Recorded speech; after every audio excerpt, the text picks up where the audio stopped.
오랜만에 그 사무실 오셨어서 안 그래도 뭐 궁금한 점이 많을 텐데, 지금 뭐, 윤석열 대통령이 비상계엄을 선포하고, 이 내란이다 이래가지고 난리잖아요. 난리인데, 지금 이제 윤석열 대통령이 이제 내란으로 몰려있잖아요. 내란으로 몰려있는데, 여기에 대해서 우리가 좀 생각할 점이 많아요. 왜냐하면, 최고 정점에서 윤석열 대통령이 내란을 선포를 하고, 그 내란을 선포할 때, 그때 당시에 국무회의에 참석한 사람도 있고, 국무위원 중에. 국무위원 중에 국무회의에 참석해가지고 내란에 찬성한 사람, 건의한 사람, 국방부 장관 있고, 나머지는 반대했다는 소리 들리는데, 그러고 나서 이제 계엄을 선포해가지고 특별한 조치로서 국회 뭐 계엄군을 난입하고 선관위에 보내고 뭐 이랬단 말이에요. 그러니까 여기에 대해서는 논의될 게 많아요. 왜냐하면 우리가 이렇게 생각해봐요. 절도범이 있어. 두 사람이 도둑질 하기로 마음을 먹었어. 작당을 했어. 한 사람은 밖에서 망을 보고 한 사람 안에 들어가서 절도를 하기로 했어요. 한 사람 밖에서 망을 보는 거야. 망을 보는 사람은 안에 들어가서 절도 행위를 하는 사람이 물건을 훔칠 거라고 생각을 했지. 근데 이 친구가 주거에 침입해서 딱 들어가 보니까 주인이 있는 거야. 없다고 빈집이라고 생각했는데 딱 들어가면 주인이 있는 거야. 주인이 한가하잖아. 그러니까 얼떨결에 주방에 있는 칼을 두고 주인을 찔러버린 거야. 사람을 해쳤네. 그럼 그건 뭐 살인이지 뭐. 그러니까 절도를 하러 갔는 사람이 재물을 탈환을 한거하는 사람에 대해서 폭행이나 협박을 하면 준강도가 되는데, 강도가 되는 거예요. 강도가 사람을 죽였으니까 강도 살인이 되는 거지. 그 행위를 한 사람은 강도 살인죄를 지는 게 맞아요. 근데 밖에서 망을 보는 사람은 우회든. 그 사람은 그렇게 할지 몰랐는데 그렇게 했는 그 같은 죄에 해당한다고 생각하는데 저는. 그래서 개념이 있는데, 네. 만약에 주인이 있을 것이며 주인이 있으면은 막 죽여도 괜찮다라고 용인하는 했다거나 예상이 가능했으면 강도살인죄의 책임을 같이 지는 게 맞는데, 단순히 절도를 하기로 했는데 의외에서 결과가 나타났으니까 그래서 그 사람한테는 강도살인의 책임을 지울 수 없다 이런 게 대체적인 거예요. 그래서 제가 이 말을 하는 이유는 뭐냐면, 이제 대통령의 비상계엄 선포는 뭐 흔히 말하는 걸로 이제 준전시 상태가 되어야 되는데, 이 준전시 상태라고 하는 거 계엄을 선포하는 것에 대해서는 사실상 대통령의 재량행위거든. 재량행위고 대통령의 권한이거든요. 그런데 절차를 다 밟지 않았다고 얘기를 들었는데. 그렇지. 그러니까 비상계엄을 선포할 수 있는 상황 요건이 되느냐와 상황 요건이 되면은 계엄을 선포해야 될 절차에 따랐느냐, 요게 이제 문제가 되는 거예요. 그런데 다른 사람은 전시 상황이 아니라고 보는데 윤석열 대통령 혼자서 유독 전시 상황이라고 보는 거야. 왜? 옛날에 이석기가 그 회합을 했던 RO 모임 해서 한 100여 명 모아가 뭐 평택에 어디 뭐 유로 저장 탱크는 두께가 뭐 5cm 7cm 되는데 이거는 그냥 총으로 갖고는 안 된다. 폭약을 써야 된다. 또 서울 해화동이 어디 통신시설은 뭐 어떻게 돼 있으니까 평소에 잘 보라. 사제 폭탄물은 어떻게 돼 많다는 거 인터넷에 다 나와 있다. 평소에 준비하라. 이렇게 했는데다가 민주노총에서 얼마 전에 간부가 또 간첩행위를 해가지고 그 사람 들어가서 하는 말이 나 이석기보다 더 큰 건물이야. 이런 간첩들이 압력을 하고 있으니까 자기는 이 상황이 전시 상태라고 생각을 했다 하는 그 자체에 대해서 나무랄 수 없다고. 왜 그러냐면 교통사고가 났어요. 근데 진단 한 2주 정도 되는데 의사가 더 가니까 진단 3주를 더 끊는 거야.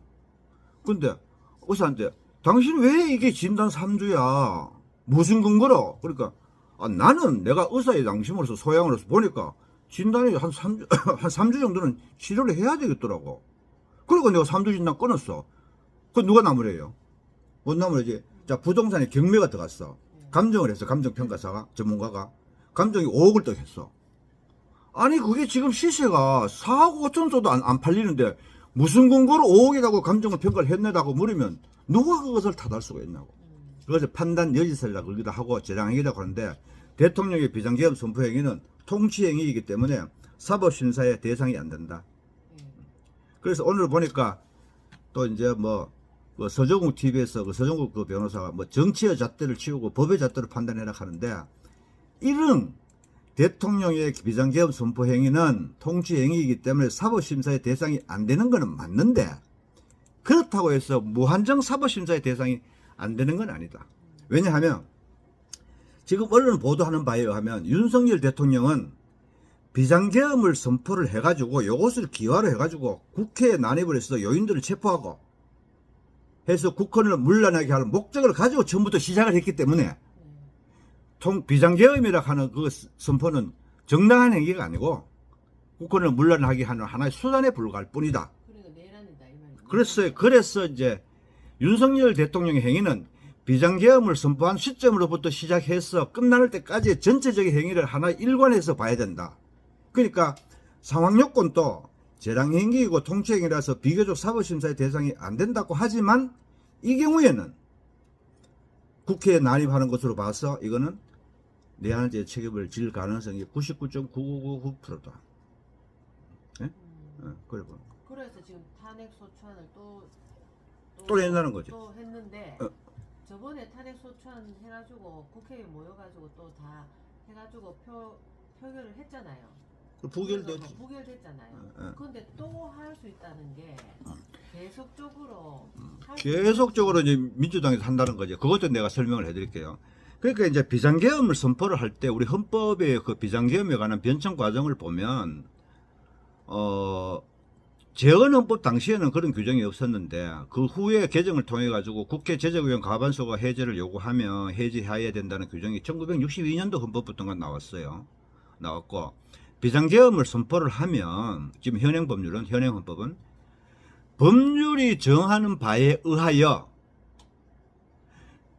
행정사무와 사법사무에 대해서 특별한 조치를 취할 수 있다. 이래 돼 있어요. 그러니까 이걸 잘 봐야 되는데 첫째 법률에 의하여 대통령이 비상계엄을 선포할 수 있는 권한이 헌법에 의하여 부여되어 있긴 하지만 그 구체적인 절차와 계엄 시행 지역과 범위라 등 이런 거는 계엄법에 따라야 되거든. 법률에 의해 가지고 그러고 행정사무와 사법사무에 대해서만 특별한 조치를 취할 수 있을 뿐 국회 입법사무에 대해서는 손을 못 떼는 거예요. 국회의원들이 계엄 해제를 요구할 수 있는 권한이 있는데 국회에다 특별한 조치를 취해가 국회의원들을 체포 감금해버리면 국회가 계엄 해제 요구를 할 수가 없잖아. 그런 물리적 해석과 법문헌성의 해석이라든가 비상대권을 준 취지로 볼 때 입법에 관해서 손 못 떼요. 근데 거기다가 손을 들이대본 거지. 그런데 행정사무와 사법사무에 대해서만 특별한 조치를 취할 수 있을 뿐 입법에 대해서는 특별한 조치를 취할 수 없다는 이 헌법 규정을 윤석열이가 모르느냐고. 당연하게 알지. 또 그 밑에서 명령을 받은 사람들 이제 비상계엄이 선포됐다 하니까 계엄사령관이 임명하면 예 알겠습니다 하고 나는 계엄사령관입니다 막 하겠지. 그런데 뭐뭐를 행위를 하라고 할 때에 국회에 들어가면 안 된다는 사실을 모르느냐고. 대령 한 사람이 나와가지고 나는 몰랐다 그러는데 내일 모레 별달 사람이 비상계엄 하에서 국회에 들어가면 안 된다는 사실을 그걸 모른다고. 국회의원들이 모이는 것 자체를 못하게 방해하는 거잖아요. 그렇죠. 그러니까 그게 이제 국회로 하여금 기능을 못하게 했으니까 국회는 헌법상의 헌법기관이니까 그게 국헌을 문란했다는 것이지. 그런데 문제는 여기서 나아가서 자꾸 탄핵소추가 한번 부결이 됐는데 또 한약하는 거 그게 이제 우리가 용어 구분 잘해야 되는데 일사부재리의 원칙과 일사부재이의 원칙이 있어. 그건 뭐냐 하면 일사부재리의 원칙은 법원에서 판결이 한번 나면 그 판결은 확정이 되면 기판력이 있어서 두 번 다시 거기에 반하는 판결을 못한다. 예컨대 갑이 을에게 돈을 5천만 원 달라는 소송을 걸어가 돈을 주라고 판결이 났는데 그 다음에 또 소송을 거는 거야. 그럼 너 작년에 걸어놓고 왜 또 소송을 거냐? 나 심심했어요. 아니면 소멸시효를 중단하기 위해서요. 어쨌든 소송을 걸면 또 주라는 판결을 할 수밖에 없지 인지는 안 되라고 하는 판결을 할 수가 없다. 그렇게 과거에 내린 판결과 다른 판결을 후소에서는 못한다. 이게 일사부재리의 원칙이에요. 근데 소송에서 나오는 게. 국회의원에 있는 모여가지고 탄핵 소추안 부분은 그 법하고는 다른가 보죠. 그거는 일사부재이의 원칙. 근데 국회에서 동일한 회기 내에 한 번 부결된 안건은 재론하지 못한다는 게 일사부재이의 원칙이에요. 그러니까 동일한 회기 내에서 한 번 부결된 거는 다시 못하는 거야. 그래 김건희 특검법이다, 뭐 최상병 특검이다, 대통령 탄핵 소추안 이런 거는 동일한 회기 내에서. 그래 정기국회 어제 안에 끝났잖아. 지난번에 탄핵 소추안이 한번 부결된 거는 이 안에 아니잖아요. 응? 지금 동일한 동일한 회기가 아니지. 아니에요? 요 회기라 하는 걸 임시에다 정기총회다 임시국회다 정기국회다 해서 소집을 할 때 그 회기를 얘기하는 거야. 그래서 뭐 제 몇 차 임시국회 또 정기국회 며칠 전에 끝났다고. 그러니까 오늘인가부터 시작하는 새로운 회기야. 그 동일한 회기가 아니니까 지난 회기에 부결된 안건도 다시 재론할 수가 있다 이런 거예요. 그래서 이제 논의를 좀 더 이어가면 윤석열 대통령의 계엄 선포 행위 자체에 대해서는 가담을 안 했지만 명령에 따라서 후행 행위에 대해서만 가담한 사람은 책임이 달라져야 된다고. 일단 일선 군 지휘관들이 대통령이 비상계엄을 선포를 했는데 비상계엄이 선포됐다는 그 자체를 부당하다고 말할 수는 없다고. 다만 비상계엄 하에서 내려오는 명령이 이게 정당하지 못하면 거부해야 되고 정당하지 못하면 거부해도 합당한 따라야 되는데 그때 당시에 만약에 이렇게 됐다면 합법이에요. 예를 들면 자 비상계엄이 선포됐다. 국회 외곽 경비를 맡아라. 그 대신 국회에 출입하는 국회의원들의 출입은 자유롭게 허용해라. 또 국회의원을 보좌하는 국회의원 보좌관들도 입출입을 자유롭게 허용해라. 누구든지 일단 들어가는 사람이 나오는 거는 허용할 수 있다. 그러나 들어가는 사람, 국회의원도 아니고 국회의원 보좌관도 아니고 이런 사람들의 출입은 제한을 해라. 사유를 물어보고 보고를 해서 그때그때 결재를 받으라. 이렇게 했으면은 내란죄가 안 가지. 그러면 비상계엄 선포가 헌법에 반하느냐 안 하느냐, 비상계엄을 선포할 수 있는 요건이 됐느냐 안 되느냐 그 판단을 해야 되는데 그 판단은 사법심사를 하기가 어렵다니까. 그래서 이제 앞으로 뭐 좀 요절날 사람들이 뭐 100명, 200명, 300명 얼마나 할지 모르겠는데 내란죄로 아마 그거 될 수도 있겠다라는 생각이 드네요. 내란죄로 뭐 윤석열은 윤석열은 가는 그렇고 거고. 관계자들 말이죠. 그렇지. 그 관계자들이 이제 내란죄 근데 내란죄가 되려고 하면 이제 국권을 물러나게 할 목적으로 폭동을 해야 되거든. 폭동을 해야 되는데 일선 지휘관들이 대통령의 비상계엄 선포가 위헌인지 아닌지를 판단하기 어려운 상황 하에서 자기는 단순히 비상계엄 하에서는 국회에 들어가지 못한다는 사실을 인지하지 못했을 뿐 자기는 명령에 따랐기 때문에 내가 비상계엄 하에서 국회에 들어가면 안 된다는 사실을 몰랐는 거는 인정을 못 받는다 하더라도 나는 사실 위법하더라도 나 책임은 그만큼 질 수가 없다 해서 면할 사람이 많은데 여기 상당히 더 나아가서 탄핵을 하려고 그러잖아요. 탄핵하는데 윤석열 대통령이 사임을 할까? 나는 절대로 사임 안 한다고 생각합니다. 민주당 때문에 사임을 못할 것 같은데 아니면 못하는 게 아니고 지금 변호사를 한테 그 다음 대권을 물려주는 것밖에 안 될 것 같은데요. 대통령이 자기가 이제 뭐 자리에 앉아 있는 거 물러나는 게 시간 문제인데 그 후임 대통령이 누가 되는지에 대해서 관심이 있겠나? 근데 자기는 그 내란죄 공범이 수괴가 되고 싶지 않은 거지. 그러니까 절대로 사임을 안 한다고. 사임 안 하면 어떻게 되느냐? 1심, 2심, 3심 대법원까지 가는 거지. 이게 다 끝내려고 하면 1년 넘게 걸리지. 1년 넘게 걸리지. 1년 조금 더 남았다. 그런데 대통령이 구치소에 있던 불구성 상태에서 재판을 받던 그건 똑같아. 이거는 대통령 거리 상태가 아니기 때문에 대통령은 대통령이라고. 그리고 국회에서 법률안을 만들어가지고 정부로 이송을 하면 윤석열 대통령이 서명을 해야만 법률안이 성립이 되는데 구치소에 앉아가지고 서명을 해야 되는 거야. 만약에 지금 뭐 상설특검, 일반 특검을 가지고 이제 내란 이거 혐의에 대해서 특검을 하겠다고 그러는데 특검만 법률안에 나오면 윤석열 대통령한테 서명을 받아야 된다니까. 그 윤석열 대통령이 특검하는 서명을 하겠어? 지 잡으러 가는 사람들, 지 잡을 사람을 이 검사를 임명하는데 그 사인 안 하고 거부해버리겠지. 시간 끌겠지. 그러니까 이대로 이 상태에서 탄핵을 하지 않으면 윤석열은 절대로 사임을 안 한다. 그러면 이제 탄핵이 권한행사를 정지를 시키면 탄핵을 당해버리면 권한행사가 정지가 돼서 국무총리가 권한대행을 하고 국무총리도 또 뭐 혐의가 있어가 주고 뭐 또 구속되면 그 다음 부총리가 헌법이 정한 절차에 따라서 정부 조직법에 따라서 이제 권한대행사가 정해지면 이제 이 국민들이 예상을 할 수가 있는데 안정적으로 가는데 윤석열이 사임을 해버리고 탄핵도 안 하면 지금 굉장히 혼란한 상태가 되는 거라. 근데 또 웃기는 건 뭔지 알아? 헌법재판소에다가 탄핵 심판을 하면 헌법재판소에 어떤 규정이 있냐면 형사재판을 받고 있는 피고인에 대해서는 탄핵 심판 절차를 정지할 수 있는 거라. 근데 박근혜 대통령도 형사재판 받으면서 탄핵을 받아 동시에 진행됐거든. 근데 그 경우에는 탄핵 심판 절차와 형사재판의 내용이 좀 달랐다고.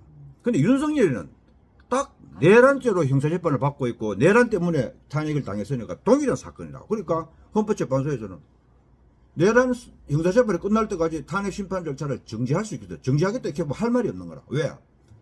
만약에 그렇게 정지 안 하고 계속 심사를 하게 되면 헌법재판소에서 내란죄를 심사를 해야 되는 거야. 형사재판처럼 해야 되는 거라. 그 지금 수사 중이고 재판받고 있는데 그러면 사법부의 그 내란죄 유무죄에 대한 판단이 더 우선할 수 있으니까 일단 그 판단 기다려보자. 그리고 6명밖에 없잖아. 6명밖에 없으니까 윤석열이 헌법재판소 재판을 임명할 때 윤석열이가 임명해야 되거든. 뭐 그 절차는 중간 절차도 있다 하더라도 윤석열이가 서명하겠어? 재판하는 사람은 임명까지 해줘야 돼. 그 임명하겠어? 안 하지. 그럼 6명 남은 상태에서 지금 나오는 이야기는 심리는 할 수 있지만 결정까지는 할 수 있냐 없냐 그건 또 미지수다 이리 나오는 거라. 그래서 이 전국의 불확실한 상태가 상당히 지속될 수가 있다. 그럼 앞으로 우리는 경제는 망쳐지게 되고 큰일 났다 이런 거죠. 그래서 외국에서 우리나라 뭐 파산했다 어쩌다 저쩌다 이야기가 나오는데 우리는 전쟁도 겪었고 5.16도 겪었고 아웅산 폭파 사건에 정부 요인들이 모두 다 사망한 사건도 겪었고 칼기 폭파도 겪었고 이런저런 오만 선전수전 다 겪은 국민들이기 때문에 우리는 이기는 낸다.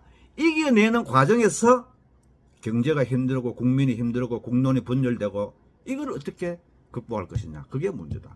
인고의 세월이 필요하다 지금부터. 그래 아니 보는 근데 윤석열 대통령이 지금 뭐지 국민의힘에 다 자기 그거를 맡기겠다. 그래 얘기를 했잖아요. 그래 그거는 국민의힘에서 전국의 안정을 위해서 뭐 그렇게 얘기했는데 맡긴다고 해서 맡겨질 수 있는 것도 아니고 그래서 이제 한동훈이가 뭐 맡으니까 졸지에 자기가 대권에 도전할 수 있는 기회가 생긴다 싶어서 희희낙낙거리다가 한 칼 먹었죠. 한 칼 먹었는데 그걸 맡긴다고 해서 맡겨질 수 있는 것도 아니고 다만 이제 내가 국무총리한테 많은 권한을 위임하고 국무총리가 해라. 내가 국무총리가 뭐랄까 안을 올리면은 나는 토달지 않겠다. 해라 위임하겠다.